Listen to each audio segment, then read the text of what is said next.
Hello everyone, I am Tessellating Hexagons, and here we are, we made it, the last original song of Eurovision 2018, and I specify original because we are still technically waiting for Albania's revamp, and any other revamps that may happen over the next month, but we've finally heard from Georgia, the 43rd and final country to reveal their song for Eurovision 2018.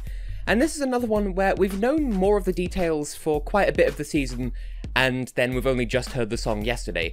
So, it was announced a while ago that Georgia would be represented by a group consisting of David Melazonia, Nogza Kavtaradze, Bidzina Murgulia, Levan Abshilava, Shalva Gelekva, Georg Avashidze, and Mikhail Javachishvili. Collectively, fortunately for me, they are known as Iriao, and their song is called Sheni Gulistvis, which means For You. It's presented in the Georgian language, music by David Melazonia, arrangement by Mikhail Madinaradze, and lyrics by Irina Sanikidze. Now, you may, if I didn't butcher those names too badly, you may notice that the group actually consists of 7 members, so not all of them are going to be present in Lisbon, or they might all be present in Lisbon, they just won't all be on the stage. But can I just complain for a hot second that Eurovision.tv lists this song as being called For You, even though it's completely in Georgian and it's all about representing Georgian traditions? Like, okay, I get it, it's easier to say question mark than Sheni Gulistvis, but just use the song's title, stop translating everything that doesn't need translating. They did this last year with Belarus as well. I hate it when they do that, but whatever. First impressions though.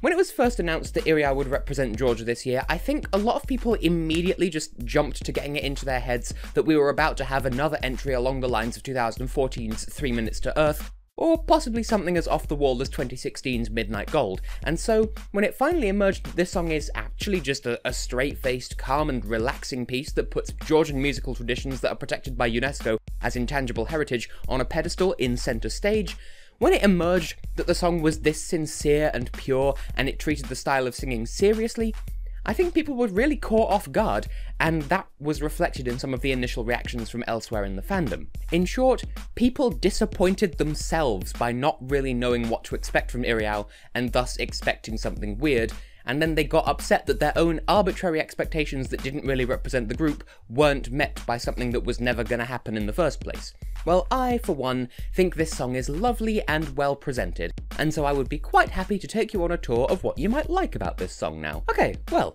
say what you will about the song, but it proves, as if there were any doubt, that Iriao are proficient at their craft and then some.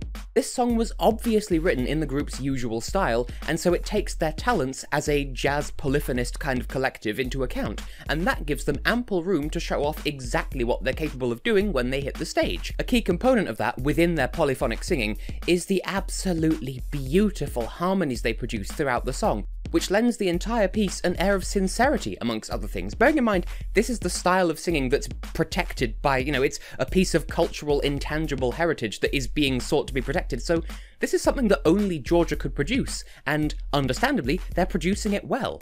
So the harmonies aren't quite the same sort of thing that we enjoyed from, say, Ogene last year. It's something else entirely, but it works just as well. It's along similar lines. I'd imagine that it appeals to the same sort of part of your brain, or so I would think. Whatever the case, it showcases their voices and vocal talents very nicely, and the entire song, as a consequence, comes across as very relaxing and very pretty, really, but without seeming boring at any point, which is the most crucial thing.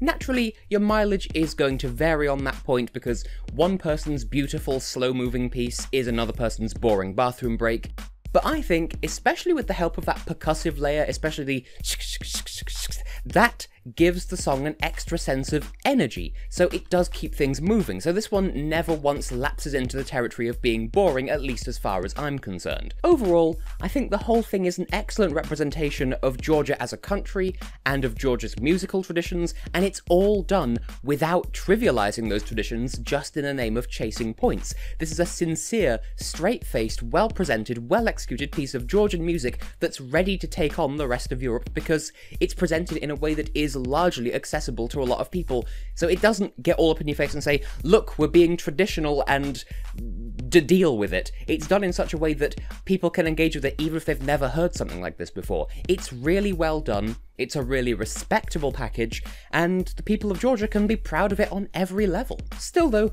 even with the protection of UNESCO on this song's side, that doesn't mean that you're legally required to enjoy it, so let's take a look at what's in there that you may not enjoy quite so much. Well, at the most basic level, this is another one of those songs where some people are tragically just going to write it off immediately just because of the style.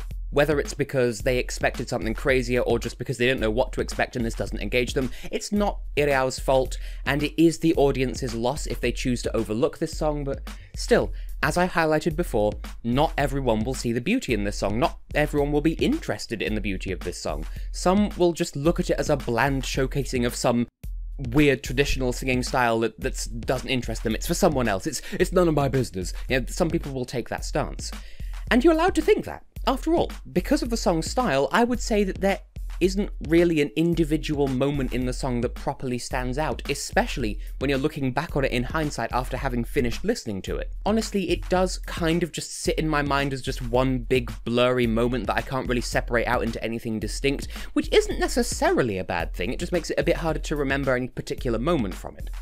That being the case, it may be difficult to select an exact point to use in the recap that fully encapsulates what the song is all about, but I think it's possible. You know, leave it with Iriao, they know what they're doing, so I'd imagine that they would have a good idea of which moment best represents their song, so they'll be fine. And finally, because it's in the Georgian language, for a lot of viewers the literal meaning of this song is going to be completely lost. However, that is kind of an obvious point, so I feel like that was almost the intention here. I feel like the emotions of this song are much more important than the literal words, and if, much like with Portugal last year, you can pick up on the emotion of the song, then the precise lyrics sort of don't really matter, and I think that's what they're counting on here. But it might still bother some people, especially people who aren't necessarily able to tap into that emotional sublayer of the song. They might not be able to pick out from this what the group wants to convey, they may not hear the emotions, they may just hear the song. Don't forget, there are people like that, and their opinions are just as valid. Some people aren't as in tune with emotions in that sort of way. So this song won't appeal to everyone, but the people to whom it does appeal, it will appeal quite a bit. As for how I feel, meanwhile, if I had to phrase it as a number between 1 and 10, I think I'd give this song an 8. I'm not normally into this style of music, or rather, I don't usually go out of my way to seek it out to listen to on a regular basis, but I can appreciate when this sort of thing is done well. I enjoyed Croatia's entry in 2013, and I think it's the same part of my brain that's enjoying this song now. I mentioned this sort of thing earlier in the review. It's pleasantly relaxing, it's performed by people who are really good at what they do, and they really value what they do as well, and I would say, to me at least, that does definitely come across in the music and in the performance, even in spite of the language barrier. Plus, it's just nice to have a song that's completely in the Georgian language too, since the only other time the language has come up at all in any major capacity at Eurovision, not counting the junior contest, was in the opening few lines of 2012, and I think a lot of people would prefer to forget Georgia's entry in 2012. I mean, I voted for it on the night, but that's beside the point. On the technical side, I would say this song at least merits a 9. It's obvious to me, even as a foreigner, that this is some brilliantly executed Georgian music, and that certainly deserves fair recognition. That being said, as a foreigner, I can't really comment on whether it's at its technical best or what, and being of a traditional flavour peculiar to a specific country's long-held traditions, that might present something of a barrier to a wider audience in terms of how likely they are to appreciate it, so it may come across as less accessible to some people depending on their tastes, even with the provisions in place that this song has. You know, it is still presented like it's a pop song, but just in this musical style, in the broadest sense of the term pop song, so it's not just the raw traditional style, it is incorporated in a way that's designed to be accessible to people, it's just not as accessible because it's in that style, if that makes any sense at all. Nevertheless, what there is to be had here, I can certainly appreciate, though I don't know if I'm necessarily appreciating all it has to offer or in the right way, just by way of not knowing if I'm not seeing the forest for the trees here. But it's well written, that is not under dispute, that's for sure. This is a song that is proud of its heritage, and thus, its heritage can be proud of it. Now though, is it a step up for Georgia? Well, that's kind of tricky to say. I'd call it neutral, but it's more a balance of factors that all cancel each other out. On one hand, they've done away with the national final approach that they've been using for the past couple of years, And so some people might be left feeling a little bit disgruntled or unimpressed that that element of public choice is no longer on offer, but a national final isn't always inherently better than internal selection anyway. In this instance, they've bypassed the entire complicated and expensive process entirely just to approach a known talent that specialises very heavily in a genre that's very representative of the country in question. So, as internal selections go, this is actually a pretty strong one. In the end, it's yielded a song of good quality, though I would argue that last year's national final did too, so think what you will. The bottom line is, Georgia isn't exactly hurting for domestic talented artists at the moment, so no matter what they did this year, the odds were pretty good that they'd get something at least up to last year's standard out of it. But will this song do what Miss Getchachiladze couldn't last year? Well, that I think is very tough to say. This song is in semi-final 2, true, so its odds of qualifying are automatically much greater than they would have been if it had been in semi-final 1, but then again, Armenia and Azerbaijan are in semi-final 1. And out of everyone, they seem the most likely to appreciate this song for what it does, so that could maybe place Iriao at a disadvantage there. So, as things are, this might stand out for its beautiful harmonies and traditional approach, but it might be overlooked for not being glittery and showy enough to stand up against some of its competitors. The juries might love it, the public might ignore it. It's really a tough call. There's so many variables here that I can't really place. I wouldn't bet on this song qualifying, but I wouldn't bet against it qualifying either. It could go either way.